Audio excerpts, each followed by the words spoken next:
Basic की तरह ही इसमें ब्लेड नहीं चलता।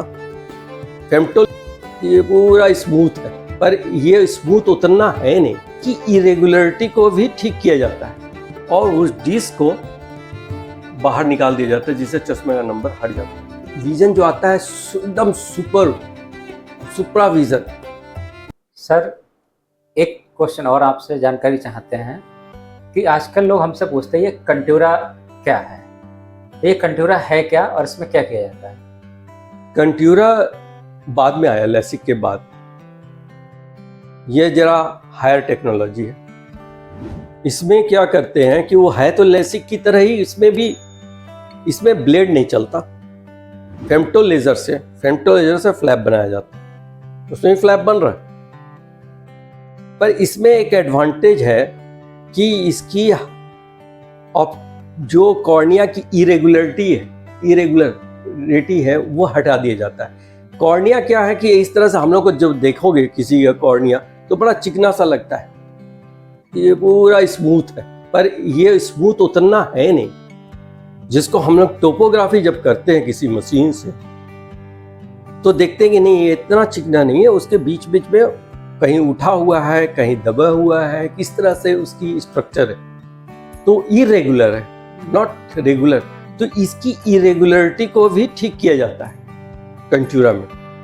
तो जब विजन आएगा तो अच्छा आएगा। और ये कंट्यूरा विजुअल एक्सिस पर काम करता है, जिससे हम लोग जो नॉर्मल पर्सन देखता है उसी में वो कंट्यूरा काम करता है। बिल्कुल विजुअल एक्सिस पर काम करने के कारण उसकी और साथ साथ जो इरेगुलरिटी है उसको हटाने के कारण उसमें विजन जो आता है एकदम सुपरा विजन। मतलब 6x6 होना चाहिए तो 6x5 हो जाता है। नीचे की लाइन भी लोग पढ़ने लगते हैं, तो जो कभी हम लोग नॉर्मल आदमी भी नहीं पढ़ सकता। तो इसकी एडवांटेज ये है। परंतु इसमें फ्लैप तो बनता है, तो फ्लैप जब बनेगा तो कुछ नर्व्स जो कॉर्निया में पुतली में होती है वो कटता है। तो ड्राइनेस किसी को है तो जरा ड्राइनेस बढ़ता है, आंखों में ड्राइनेस बढ़ता है। तो इसको हटाने के लिए लोगों ने सोचा कि क्या किया जाए, तो उसमें बाद आया स्माइल प्रोसीजर। एक स्माइल आया और इसके बाद सिल्क आया। तो स्माइल के बाद सिल्क आया। सिल्क में भी ऑप्टिकल इरेगुलरिटी हटाया जाता है, पर इसमें नहीं हटता है आपके स्माइल में ये चीज। तो सिल्क और स्माइल के बारे में थोड़ा लोगों को बताएंगे सर।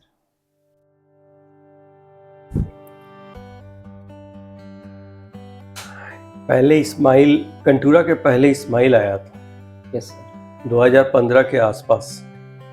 तो स्माइल में क्या होता है, कंट्यूरा से फीचर जरा सा डिफरेंट है। इसमें इसलिए आया था क्योंकि जो लेसिक करते हैं लोग उसमें ड्राइनेस बहुत होता है। कई लोगों को बहुत ड्राइनेस हो, जिसको ड्राइनेस की बीमारी है उसमें ड्राइनेस आता है, क्योंकि उसमें नर्व कटता है, उसमें फ्लैप बनाया जाता है। तो ये जो स्माइल आया उसमें फ्लैप नहीं बनाया जाता, वो फ्लैपलेस प्रोसीजर है।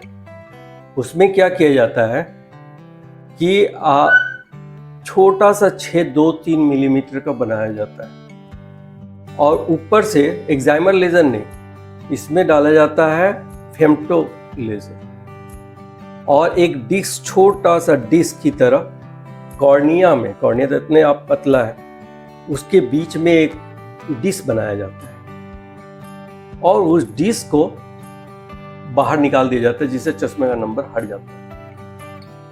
ये स्माइल का, इसलिए स्माइल को कहते हैं स्मॉल इंसिजन लेंटिकुलर एक्सट्रैक्शन। वो निकल जाता है तो नंबर ठीक हो जाता है स्माइल में। Yes sir. और सिल्क एक बनता है। सिल्क में क्या होता है कि स्मूथ जो आपका डिस्क बन रहा है बहुत ही स्मूथ है। स्मूथ इंसिजन लेंटिकुलर केरेटोमिलियोसिस कहते हैं, उससे निकल जाता है और नंबर नॉर्मल हो जाता है मायोपिक का। यह अंतर है सिल्क और स्मूथ का। अब है जो सिल्क होता है उसमें ऑप्टिकल जो कॉर्नियल की इरेगुलरिटी होती है वो भी हटाया जाता है। इसी कारण से सिल्क हमेशा बेटर माना गया। बाद में 2019 में जो आया वो स्माइल से ज़्यादा अच्छा था। ठीक है, उसमें साइक्लो एक होता है साइक्लोटोर्सन, मतलब कोई आदमी को अगर सिल्क स्मूथ ये करा दिया जाए, स्मॉल इंसिजन लेंटिकुलर ओपेसिटी वाला जो लेंटिकुलर एक्सट्रैक्शन स्माइल, तो उसके बाद वो जब सो के उठता है तो उसे कम दिखता है क्योंकि एस्टिग्मेटिज्म जरा सा आ जाता है। परंतु इस जो सिल्क आया उसमें साइक्लोटोर्सन करते हैं, इसको साइक्लोटोर्सन नहीं होता है, तो सिल्क की बेटर माना गया। दूसरी बात यह है कि जो स्माइल होता है उसमें जो लेज़र पड़ती है, लेज़र से जो लेंटिक्यूल बनता है उसको सर्जिकली जब हम लोग फॉर्सेप्स से निकालते हैं तो वो एक्सट्रैक्शन में दिक्कत आती है, क्योंकि लेज़र जो पड़ता है वो ब्रीज की तरफ पड़ता है। एक पड़ा, दूसरे उसके कुछ देर बाद पड़ा, दूर दूर पड़ा, तो वो पूरी तरह से कटता कई बार नहीं है और उसमें जरा मैनिपुलेशन करना पड़ता है, तो इन्फ्लेमेशन होता है आई में। सिल्क में ये मैनिपुलेशन इसलिए नहीं होता है कि एक लेज़र का स्पॉट पड़ा फिर उसके ठीक बगल में दूसरा स्पॉट पड़ा, तो वो एक्सट्रैक्शन में हमें जब सर्जिकली एक्सट्रैक्ट करते हैं सिल्क को, सिल्क वाले प्रोसेस में, तो वो आराम से निकल आता है, तो इन्फ्लेमेशन नहीं होता है।